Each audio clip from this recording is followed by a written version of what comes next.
दोस्तों, एक बार मेरा पर्स जिसमें मेरे एटीएम कार्ड, आधार कार्ड, पैन कार्ड, परिचय पत्र सब कुछ था। एक कहते हैं ना, इंसान की डिटेल, बैंक अकाउंट से लेके सब कुछ उसमें था। कुछ पैसे भी थे, गुम हो गया। नमस्ते दोस्तों, एक बार फिर से आपका स्वागत है आरजे सरोस्वामी में। और आज का हमारा टॉपिक है आत्म मूल्यांकन।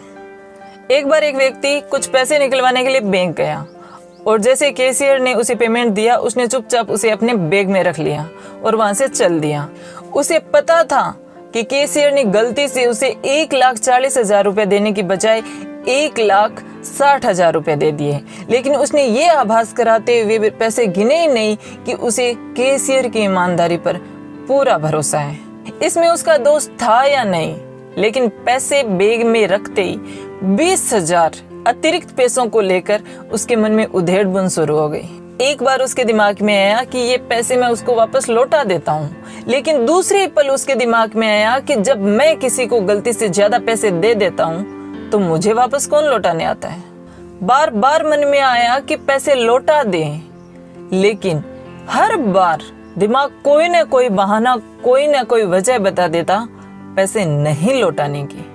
लेकिन इंसान के अंदर सिर्फ दिमाग नहीं होता, उसके अंदर एक दिल भी होता है, अंतरात्मा भी होती है, जो उसे रह रह कर ये आवाज दे रही थी कि तुम किसी की भूल का फायदा उठाने से नहीं चूकते और बेईमानी भी करते हो तो ईमानदारी का ढोंग करके करते हो। क्या यही ईमानदारी है? उसकी बेचैनी बढ़ती जा रही थी। उसने अचानक ही अपने बैग से 20,000 रुपए निकाले और अपने जेब में रख लिए और चल दिया बैंक की तरफ। उसकी बेचैनी और तनाव कम होने लगा, वो हल्का और स्वस्थ महसूस करने लगा। वो कोई बीमार थोड़ा ही था, लेकिन उसे ऐसा लग रहा था जैसे किसी बीमारी से उसे मुक्ति मिल गई हो। उसके चेहरे पर ऐसी खुशी थी जैसे किसी जंग को जीत के आया हो। रुपए पाकर कैशियर ने चैन की सांस ली और अपनी जेब से 1,000 का नोट निकालकर कस्टमर को कहा कि भाई साहब, आपका बहुत बहुत आभार। आज मेरी तरफ से बच्चों के लिए मिठाई ले जाना, प्लीज मना मत करना। कस्टमर बोला कि भाई, आभारी तो मैं हूँ आपका, और मिठाई भी आज मैं ही खिलाऊंगा आपको। कैशियर ने पूछा कि भाई, आप किस बात का आभार प्रकट कर रहे हो और किस खुशी के लिए हमें मिठाई खिला रहे हो?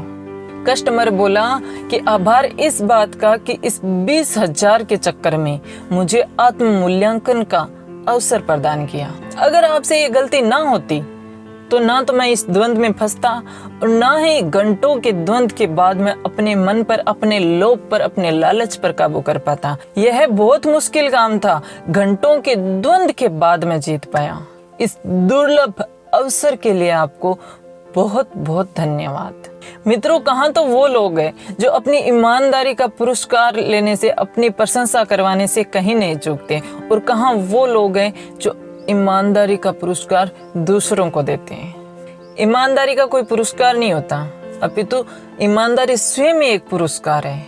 अपने लोभ पर, अपने लालच पर काबू पाना सामान्य बात नहीं है, लेकिन ऐसा अवसर प्राप्त होना वो भी एक सौभाग्य की बात है। ऐसे अवसर को गंवाना नहीं चाहिए, बल्कि उनका उत्सव मनाना चाहिए। दोस्तों, एक बार मेरा पर्स जिसमें मेरे एटीएम कार्ड, आधार कार्ड, पैन कार्ड, परिचय पत्र सब कुछ था। एक कहते हैं ना, इंसान की डिटेल, बैंक अकाउंट से लेके सब कुछ उसमें था। कुछ पैसे भी थे, गुम हो गया। लेकिन जिस इंसान ने वो पर्स उठाया, उसने वो पूरी सेफ्टी के साथ, उसमें ना पैसे गायब थे, ना एटीएम कार्ड गायब था, सब कुछ वैसा का वैसा था। उसने मुझे उस पर्स में से कहीं मेरे नंबर मिले और उसने मुझे लौटा दिया। इसलिए अगर आपके पास कोई पैसे मिल जाए, आपको पता चल जाए, किसी का पर्स मिल जाए, या फिर किसी ने गलती से आपको दे दिया हो, तो आप उसे पूरी सेफ्टी के साथ उसे लौटा दो।